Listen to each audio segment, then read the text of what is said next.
पाक ने फरमाया रमज़ान गम खारी का महीना। आपको पता है जो बंदा रोज़ा ना रख सके किसी ख़ास मजबूरी की वजह से, बीमारी की वजह से, किसी उज़र की वजह से, तो कुरान मजीद ने क्या कहा, वो एक मिस्कीन को खाना खिलाए।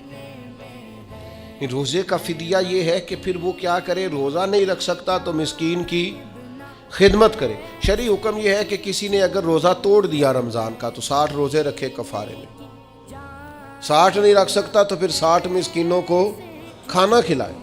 तो बार बार रोज़े में मिस्कीन का जिक्र आ रहा है।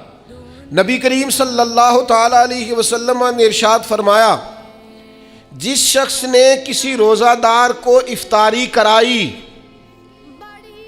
तो अल्लाह तबारक व तआला इफ्तारी कराने वाले की बख्शिश भी फरमा देगा, और फरमाया जितना अजर रोज़ा रखने वाले को मिलेगा इतना ही अजर अल्लाह इफ्तार कराने वाले को भी अता फरमा।